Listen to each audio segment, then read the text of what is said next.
I learned a writing exercise I love to facilitate with small groups of youth or adults. First, you take a piece of paper and number the rows 1 through 10. After number 1, you write the phrase, "I was born." Below that, by number 2, you write, "and then, ... Like this. I know it probably looks backwards on the video, but you get the idea. Each person spends about 5 to 10 minutes writing short phrases about the big events which have shaped their life, leading up to where they are today. Number 1, I was born. Number 2, and then, ... I fell in love with Jesus. And then I came out of my shyness. And then I lost my faith. And then my sense of self expanded. And then I lived far and wide. And then I bought a house. And then I got married. And then I got divorced. And then I lost my mama. This is an exercise in storytelling. It's also a way to capture your own beginnings, your own personal origin tale. We all create stories about who we are and how we came to be. Sometimes we're vague or selective about the details. Sometimes we advertise our stories front and center on our Facebook profiles. Our stories often contain surprise, tragedy, blame, and transition. The second and third chapters of Genesis are an origin story, which our ancient ancestors of faith wrote to explain who they were and how they came to be that way. In the fall of 2018, we began following the Narrative Lectionary, a grouping of scriptures which takes us step by step through the big event stories from our ancestors in faith. One by one, they chose what to include on their numbered sheet of paper. This is our third year to allow these stories to wash over us. It takes a 4-year cycle to cover them all.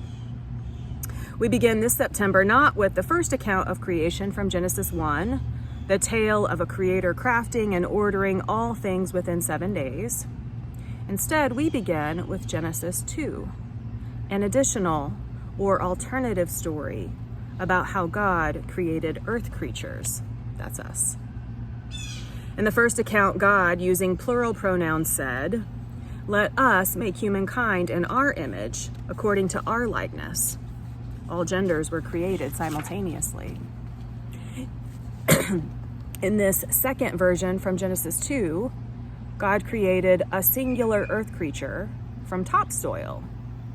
And instead of being created in God's image, the earth creature tried to become like God. This human was lonely. God thought up animals, a brilliant invention, by the way, but eventually decided to add a second earth creature, crafted from the first one's flesh and bones. Trees, snakes, nakedness, and shame end up playing a big role in this story. We tend to write about that which impacts us personally. Also in this account is a plot line about limits and how consequences occur when we humans exceed our limits. This comes through in a funny, not so funny storyline which looks like this. If only we humans had some wisdom between good and evil. I'm sure if we could decipher what a good choice looked like, then surely we would forever and exclusively only choose good and never evil.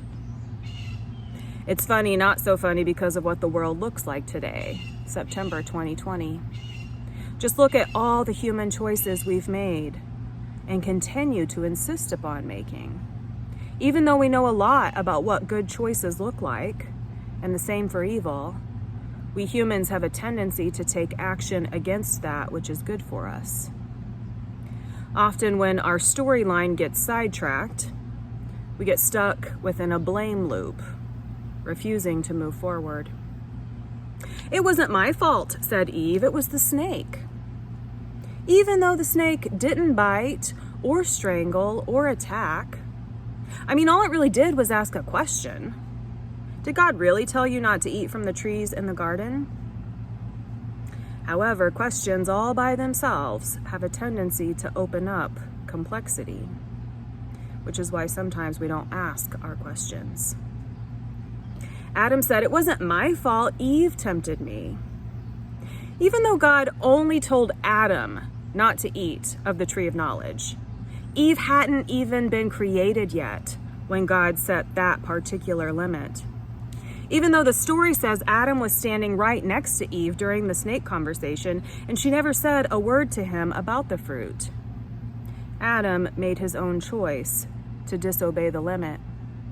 And yet some point to this tale as an excuse for their misogyny, their distrust of women.